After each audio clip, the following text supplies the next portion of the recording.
తెలంగాణ ప్రజలకు సహజంగానే ఒక సానుభూతి ఉంటుంది. ఏమని, ఇప్పుడు హరీష్ రావు గారు ఉన్నారు, ఆయనను పక్కకు పెట్టగానే అయ్యో ఆయన పార్టీ కోసం ఎంత కష్టపడ్డాడు, ఆయన ఎంత సేవ చేసిండు, trouble shooter, one men army, Harish Rao కాదు కాళేశ్వరరావు, ఇట్లా రకరకాలుగా ఆయనను పొగుడుతూ ఆయనని చెప్పినారు. ఆ తర్వాత కేటీఆర్ గారిని కూడా రాబోయే ముఖ్యమంత్రి, కాబోయే తెలంగాణ ప్రదాత, ఆయన చదువుకున్నోడు, గుణవంతుడు, అర్థవంతుడు అని చెప్పి రకరకాలుగా ఆయనను ప్రొజెక్ట్ చేస్తూ ఉన్నారు.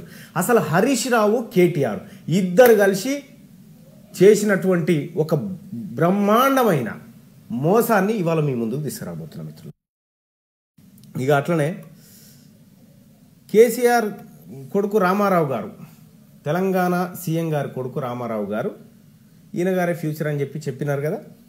సో ఇంత తెలంగాణ రాష్ట్రం ఏర్పడ్డ తర్వాత హరీష్ రావు కేటీఆర్ ఇద్దరు కలిసి చేసింది ఏంది ఒకసారి గమనిస్తే, కేసీఆర్ గారు ముఖ్యమంత్రి అయిన తర్వాత హరీష్ రావు గారు కూడా మంత్రి అయినాడు, ఆయనతో పాటు కేటీఆర్ గారు కూడా అయినారు. హరీష్ రావు గారికి ఒక డిపార్ట్మెంట్ ఉండేది, మీకు గుర్తుందో లేదో, 2016 ఏప్రిల్ నెలలో ఆ డిపార్ట్మెంట్ను హరీష్ రావు చేతిలోంచి తీసేసినారు. అదే మైనింగ్ శాఖ. ఆ మైనింగ్ శాఖ హరీష్ రావు గారి చేతిలో ఉన్నప్పుడు హరీష్ రావు గారు ఏం చేసిండ్రు, దానివల్ల మైనింగ్ డెవలప్ చేసిరా, దాని వెనకాల ఏమైనా కొల్లగొట్టిరా అనేది మీ ముందుకు తీసుకొస్తాం మిత్రులారా.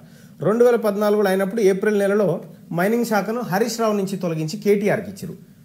అసలు హరీష్ రావు నుంచి మైనింగ్ శాఖను తీసేసి కేటీఆర్కి ఇవ్వాల్సినంత అగాత్యం ఏమి ఏర్పడ్డది, అంత తొందర, అంత గడిబిడి ఏం జరిగిందనేది చూస్తే, వరంగల్ రూరల్ జిల్లా, రాసుకోరి మిత్రులారా వీలైతే, వరంగల్ రూరల్ జిల్లా నెక్కొండ మండలం రెడ్లవాడ అనే ఊరిలో సర్వే నెంబర్ 196లో, ఆ సర్వే నెంబర్లో నావల్ గ్రానైట్ కంపెనీ అనేది ఉండేది. ఎవరు, హరీష్ రావు గారు మైనింగ్ శాఖ మంత్రి కాకముందుకు నావల్ గ్రానైట్ కంపెనీ అనేది ఆ సర్వే నెంబర్లో ఉండేది.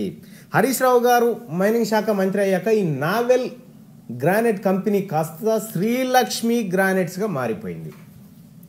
దానికోసం 14.65 కోట్ల రూపాయలు చేతులు మారినట్టు మన దగ్గర ఉన్న సమాచారం. అసలు ఈ లక్ష్మీ గ్రానైట్స్ ఎవరు, దీని వెనకాల ఉన్నది ఎవరు ఒక్కసారి చూద్దాం. ఒక ఆయన రమేష్ రావు హరీష్ రావు గారికి వరుసన బావ అవుతాడు. ఇంకొకరు హరీష్ రావు గారి తమ్ముడు, ఇంకొక వ్యక్తి హరీష్ రావు గారి తమ్ముడి ఫ్రెండ్. ఈ ముగ్గురు కలిసి లక్ష్మీ గ్రానైట్స్ అనే కంపెనీని పర్యవేక్షిస్తూ ఉంటారు అన్నట్టు. దాదాపు 2 హెక్టార్ల చిల్లర ఆ నావెల్ కంపెనీకి సంబంధించి ఉండేది. కానీ ఆ 2 హెక్టార్లతో పాటు వీళ్ళు తీసుకున్న తర్వాత దాదాపు ఇంకొక 10 హెక్టార్లకు దాన్ని విస్తరించి, యాక్చువల్గా ఏ కంపెనీ అయినా తన లీజు విస్తీర్ణాన్ని పెంచుకోవాలంటే మైనింగ్ శాఖకు అప్లై చేసుకొని అన్ని అనుమతులు పొందిన తర్వాత తీసుకోవాలి. కానీ వీళ్ళు ఆక్యుపై చేసుకున్న తర్వాత అప్లికేషన్ పెట్టుకున్నారు. దాదాపు ఒక 12 హెక్టార్లకు దాన్ని పెంచేసారు. మొత్తానికి పర్మిషన్ కోసం తర్వాత అప్లై చేసుకున్నారు. కోట్ల రూపాయల బ్లాక్ గ్రానైట్ను వీళ్ళు వెలికి తీసి సంపదను తయారు చేసుకుంటున్నారన్న విషయం ఎప్పుడైతే కేటీఆర్ గారికి అర్థమైందో, 2016 ఏప్రిల్ నెలలో హరీష్ రావు గారి దగ్గర ఉన్న మైనింగ్ శాఖను తీసుకొచ్చి కేటీఆర్కి అప్పగించినారు. మరి కేటీఆర్ గారు ఏం చేసిర్రు దీనివల్ల అంటే, కేటీఆర్ గారు ఇంకా అద్భుతం, బావ కంటే అద్భుతాలు చేసిండు. తెలంగాణ ప్రాంతంలో అత్యంత విలువైన గ్రానైట్స్ ఏమన్నా ఉన్నాయంటే, ఛత్తీస్గఢ్ నుంచి వరంగల్ ఖమ్మం మీదుగా జనగామ ప్రాంతం వరకు భూమిలో విస్తరించినటువంటి బ్లాక్ గ్రానైట్స్. ఇవి 1 మీటరు బ్లాక్ గ్రానైట్ దాదాపు 50,000 నుంచి 60,000కు మీటరు పలుకుతుంది దీని ధర. సో ఇంత విలువైన ఖనిజాన్ని బావ బ్యాచ్ కొల్లగొడుతుందని గమనించిన కేటీఆర్ గారు ఆ శాఖను తన పరిధిలోకి తీసుకొచ్చి తనేం చేసిండంటే, ఏ కంపెనీ పరిధిలో ఉంది గ్రానైట్ అంతా అంటే, గాయత్రి గ్రానైట్స్ అని చెప్పి వద్దిరాజు రవిచంద్ర, ఖమ్మంలో ఉంటాడు తన పరిధిలో కొంత ఏరియా ఉంది. ఆ ఏరియాని వీళ్ళు లాక్కోవడానికి కేటీఆర్ గారు వేసినటువంటి కుట్ర, అది ఎట్లా వేసినారనేది మీకు వివరించుకొస్తా ఉంటా. అంటే అక్కడ బావ హరీష్ రావు గారు వాళ్ళ తమ్ముడు, చుట్టాలు, బంధువులతో శ్రీలక్ష్మి గ్రానైట్ని ఆ వ్యవహారం నడిపి వాళ్ళు కొల్లగొట్టే ప్రయత్నం చేసినారు. నావెల్ గ్రానైట్స్ దగ్గర నుంచి బెదిరిచ్చో అదిరిచ్చో తీసుకొని. ఆ తర్వాత కేటీఆర్ గారు ఏం చేసినారు, గాయత్రి గ్రానైట్స్ నుంచి, ఎగ్జాయిటీ గ్రానైట్ నుంచి, ఈ రెండింటి నుంచి బలవంతంగా 1000 కోట్ల రూపాయలకు సంబంధించినటువంటి ఆ సంపదని వీళ్ళ చేతుల్లోకి తీసుకున్నారు. మరి దానికోసం సర్వే నెంబర్లు చెప్తా. Exact granite survey number 204 revenue Nellikuduru మండలంలో 1034 సర్వే నెంబర్లో 5 హెక్టార్ల భూమి నరసింగరావు అనే వేలమైన చేతులకు ఇవ్వాలి అనేది ఒక వ్యవహారం నడుస్తూ ఉంది. వాస్తవానికి మైనింగ్ లీజ్ విషయంలో ఒక ప్రత్యేకమైన జీవో ఉన్నది. ఒకసారి ఎవరు ముందు వచ్చి దరఖాస్తు పెట్టుకుంటే వాళ్ళకి మైనింగ్ లీజ్. நினைவு இருக்கிறதா அந்த கனவு? அது உங்களுக்கான சவால். சமரசம் இல்லை, கொஞ்சம் மேஜிக், பின்பு பெட்டரை தேடுதல். அந்த வியர்வை, அந்த உழைப்பு ఇవ్వాలనేది ఆ జీవోలో ఉంది. ఆ తర్వాత ఆ వ్యక్తికి అప్పగించినటువంటి మైనింగ్ లీజ్ అయితే ఉందో దాన్ని ఇంకొకరికి ఇవ్వడానికి అవకాశం లేకుండా ఆ జీవోలోనే మెన్షన్ చేయబడి ఉంది. సో అట్లా ఇంత పకడ్బందీ జీవో ఉండగా మరి కొత్తగా మైనింగ్ స్పేస్ లేదు కదా, మరి ఎట్లా చేయాలన్న ఉద్దేశంతో పాత వాళ్ళనే బెదిరించి వాళ్ళని మైనింగ్ను వాపస్ ఇప్పియడం ప్రభుత్వానికి.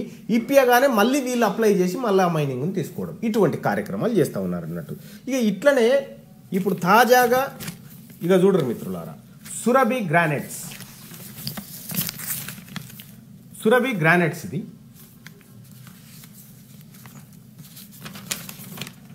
ఇగో ఇది శ్రీవారి ఎక్స్పోర్ట్స్, ఇగో ఇది శ్రీవారి ఎంటర్ప్రైజెస్.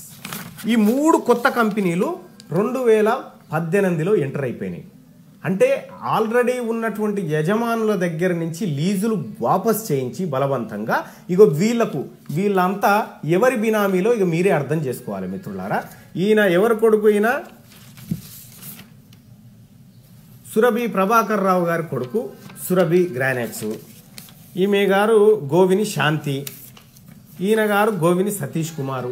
వీళ్ళంతా ఎవరో ఇక నేను చెప్పాల్సిన మీకు పని లేదు. వీళ్ళకి యాక్చువల్గా ఎటువంటి భూములు కానీ లీజులు కానీ ఇవ్వద్దు. ఎందుకంటే వీళ్ళకి ఇవ్వాలనుకుంటే వీళ్ళు గుర్తించుకోవాలి, కొత్త ప్రాంతంలో గ్రానైట్ని ఉన్నదని గుర్తించుకొని సర్వేలు చేసి ఇవ్వాలి. కానీ పాత వాళ్లకు ఎవరైతే గుర్తించుకొని ఆల్రెడీ అందులో లీజులు పొందడానికి సిద్ధంగా ఉన్నారో వాళ్ళని బెదిరించి వాళ్ళ దగ్గర నుంచి వాపస్ తీయించి వాళ్ళ బినామీలకు కట్టబెట్టే ప్రయత్నంలో బిజీగా ఉన్నారు మిత్రులారా.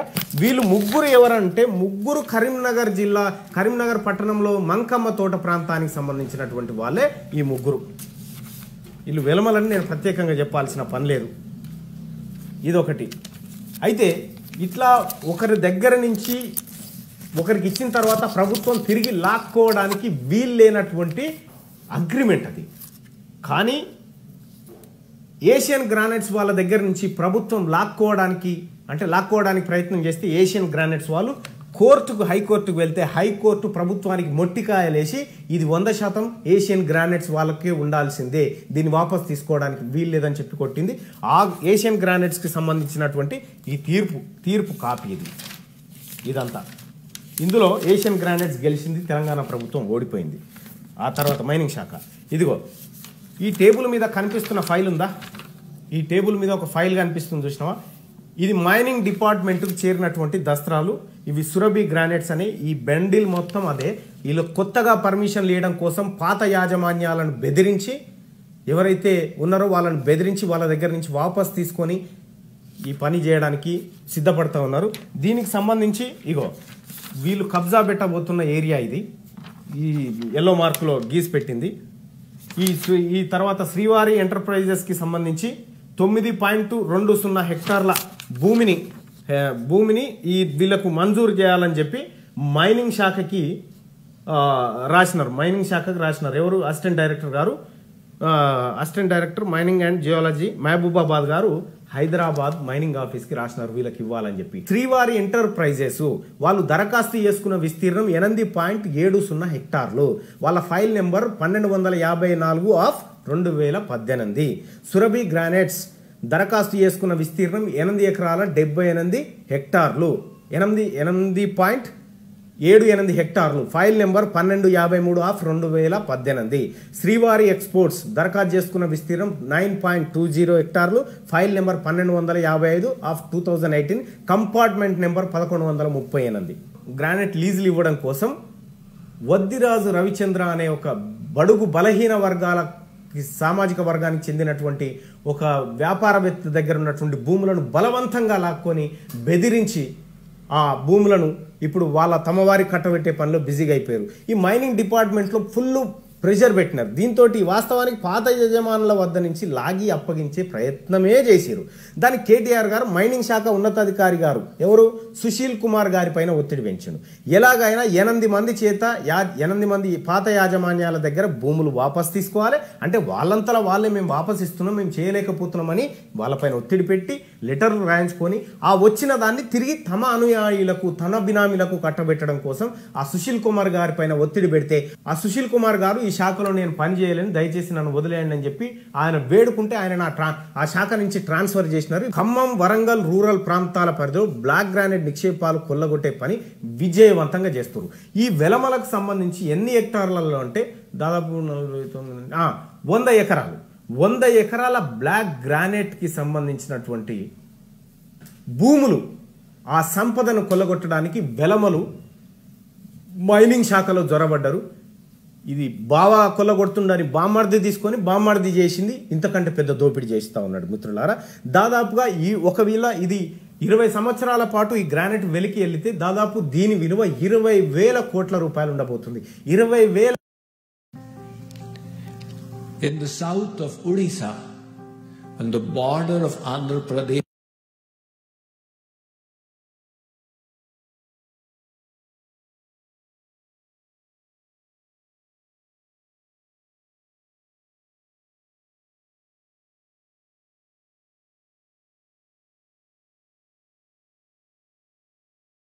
ఎవరైతే అనుచరులు ఉన్నారో వాళ్ళ ద్వారా రంగంలోకి దిగినట్టు మన దగ్గర ఆధారాలు ఉన్నాయి మిత్రులారా.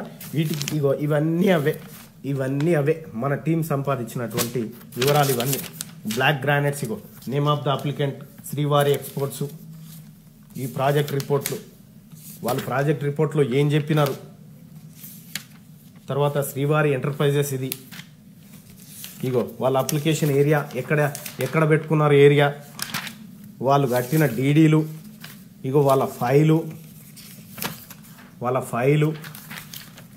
ఇగో ఇంకో దానికి సంబంధించిన ఏరియా చిన్ననాగారం, తొర్రూరు, మహబూబాబాద్ ఏరియాలో. ఇట్లా మొత్తం తెలంగాణలో ఉన్నటువంటి అత్యంత విలువైన మైనింగ్ పైన పడిపోయినారు. ఇందులో ఇంకా మీరు గమనించాల్సింది ఏంటంటే వద్దిరాజు రవిచంద్ర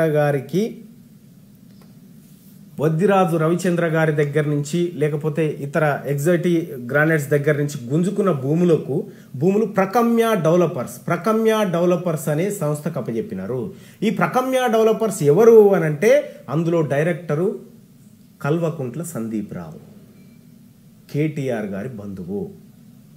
మిత్రులారా, మీరు మేలుకోకపోతే, ఈ ప్రజలు మేలుకోకపోతే భూములే కాదు ఈ భూముల్లో ఉన్న ఖనిజాలను సంపదను కూడా కొల్లగొడతా ఉన్నారు మిత్రులారా. ఈ ప్రకమ్య డెవలపర్కి సంబంధించినటువంటి డైరెక్టర్ కల్వకుంట్ల సందీప్ రావు, ఆయన కేటీఆర్ గారికి కేసీఆర్ గారికి బంధువు. వీళ్ళంతా ఈ సంపదను కొల్లగొడతా ఉన్నారు.